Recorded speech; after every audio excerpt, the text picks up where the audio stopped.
Conjugare, Centro Português de Apoio à Pesquisa Científica e à Cultura. Acreditamos que as ciências e as artes mudam o mundo.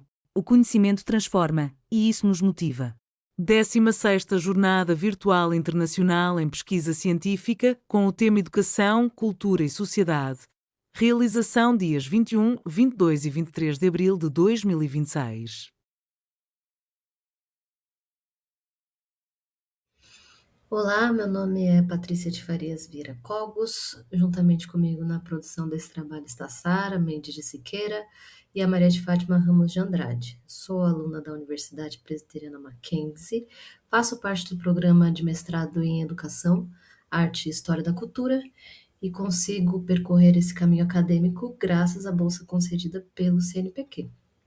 O nosso trabalho percorre a temática da criança migrante na educação infantil e buscamos estratégias de acolhimento, que percorrerão ideias de música e multiletramento.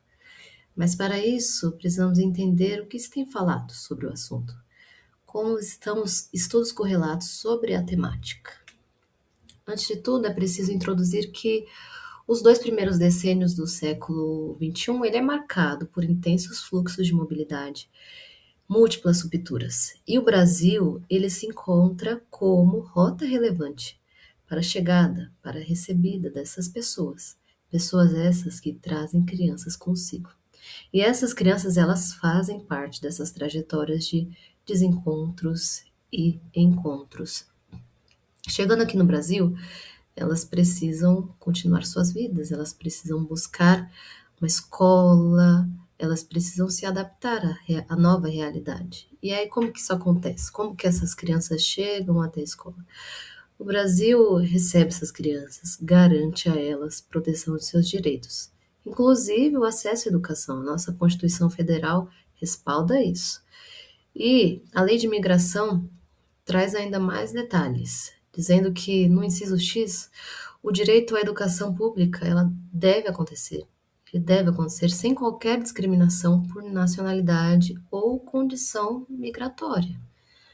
Certo, o direito assegurado ele é suficiente. As portas abertas dessa escola são o único caminho. O que acontece depois que essas crianças entram lá? Existem muitas barreiras linguísticas, culturais, emocionais e pedagógicas que precisam ser vistas e revistas para que essas crianças realmente façam parte daquele local como crianças ativas.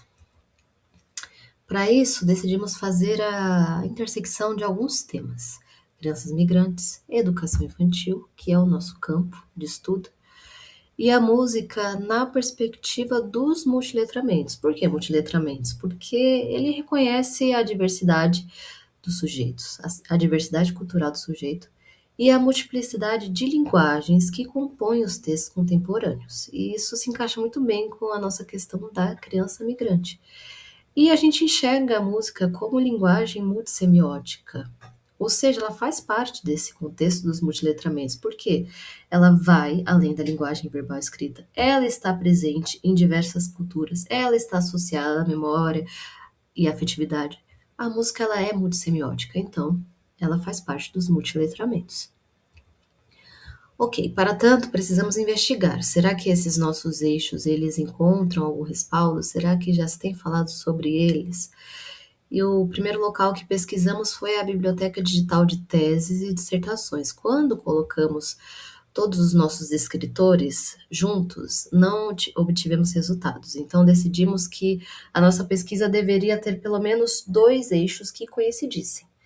E depois desse levantamento, consideramos título, resumos e palavras-chave. E, a partir dessa leitura, escolhemos alguns deles que estão aqui na tela. Na perspectiva dos multiletramentos, temos o trabalho da Kate, que aconteceu lá em 2012, e ela vai falar da canção como objeto intersemiótico. Lógico, ela está numa perspectiva e numa realidade de ensino médio, nas aulas de língua portuguesa. Mas por que o trabalho dela foi interessante para a gente? Porque ela vai trazer a música como texto multissemiótico, que produz sentidos verbais e melódicos. E como ela tem esse sentido verbal, como ela carrega intencionalidade, letra, conteúdo, ela precisa existir no ambiente de sala de aula e é preciso uma pedagogia sensível e inteligível da canção. Esse texto precisa ser didatizado. Esse foi o que chegamos mais próximo, assim, dessa conexão entre música e multiletramentos. Por isso, selecionamos esse texto aqui. Depois tivemos o contato com o trabalho da Lívia, que ela vai falar da produção de narrativas digitais na educação infantil, principalmente a animação. Parece um pouco distante da nossa temática, mas escolhemos porque os multiletramentos, eles vão falar sobre essa questão da narrativa digital. E hoje a música, ela chega até nós por narrativas digitais, por gravações, por edições, por remixagens. E é interessante que as crianças produziram essas animações. Quem sabe as nossas crianças também não poderão produzir uma música nessa perspectiva do mundo digital. E aí ela chega à conclusão que o uso intencional dessas narrativas potencializa a oralidade, a imaginação e a criatividade. Eu acho que por isso e por tantos outros motivos esse trabalho foi tão importante para a gente. Já entrando na perspectiva da migração, temos o trabalho da Fernanda, que vai fazer um diário de campo.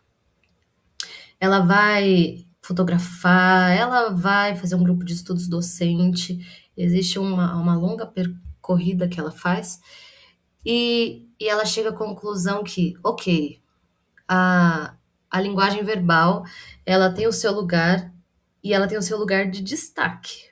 Mas ainda assim, para o desenvolvimento e integração das crianças, principalmente das crianças migrantes, são indissociáveis os textos, as linguagens extras verbais. Ela vai até mencionar, assim, inclusive uma linguagem muito interessante e que precisa ser investigada é a música. Ela deixa essa abertura aí que talvez encontre lugar no nosso trabalho. Já a Maiara, ela tem uma investigação, um estudo de caso, ela faz observação direta, entrevistas, análises, documentos oficiais e como eu coloquei aí, o foco do trabalho dela é a formação docente. Então, através desses dados recolhidos, ela percebe que sim, existem estratégias de acolhimento acontecendo na escola. Porém, muitas vezes essas estratégias dependem da iniciativa individual das docentes. São práticas isoladas e isso existe uma lacuna aí.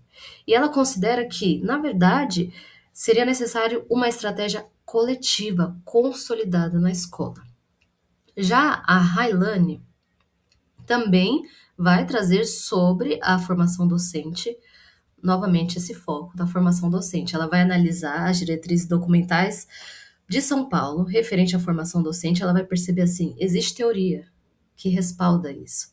Existe teoria que chega até esses professores, só que será que é suficiente só a teoria? Será que não precisaríamos de mais formação e de formações que trouxessem com mais evidência práticas?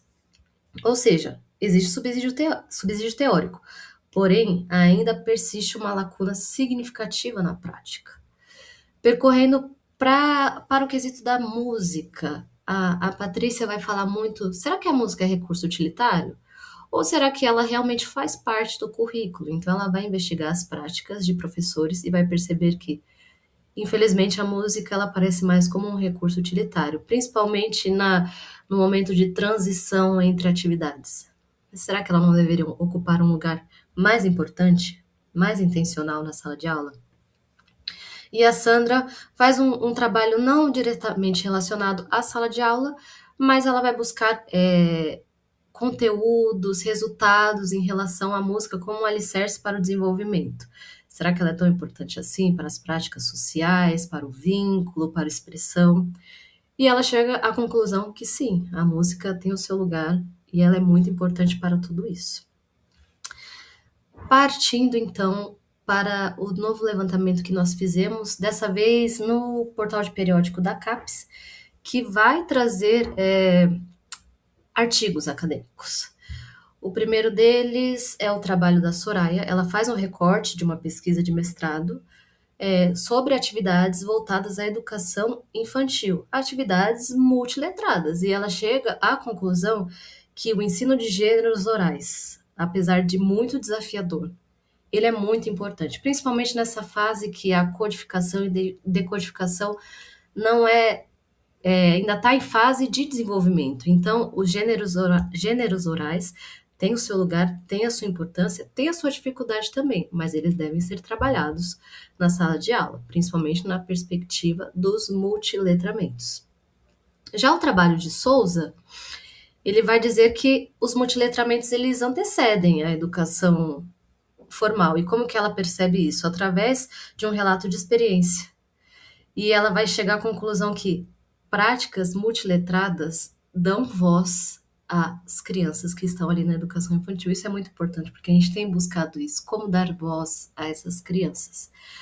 Passando para a perspectiva da migração, o primeiro trabalho vai falar sobre a produção científica brasileira desde 1988 e 2021, também é um levantamento de estudos correlatos, esse artigo.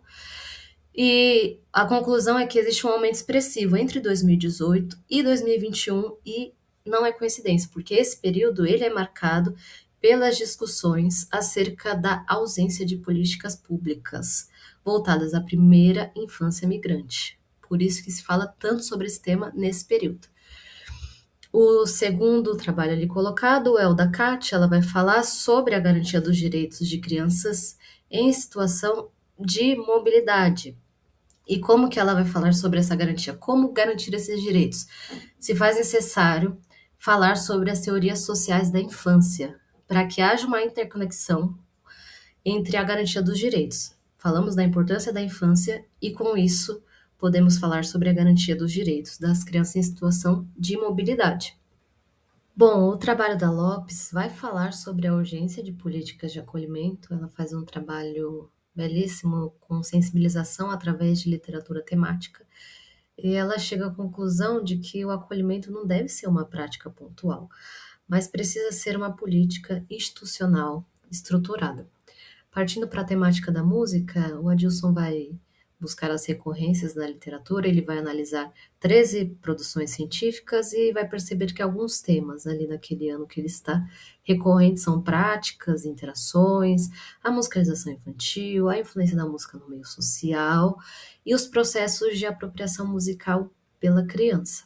Já a Thaís Silva vai falar sobre como é impossível desassociar a música do brincar, dos jogos, e que essa interação lúdica ela potencializa a aprendizagem musical. Bom, chegamos a algumas considerações a partir desses estudos e a partir dessas leituras. Essas crianças elas são ativas, elas produzem cultura e elas produzem sentidos. E as práticas multiletradas podem favorecer, afinal, estamos falando de multiplicidade linguística, cultural e expressiva. Agora, qual que é a lacuna? É notável, é perceptível que muito se fala sobre políticas públicas, sobre formação docente, mas ainda se faz necessário levantar estratégias pedagógicas mais específicas. E os multiletramentos, eles se encaixam bem nessa realidade multimodal, multilinguística, multicultural.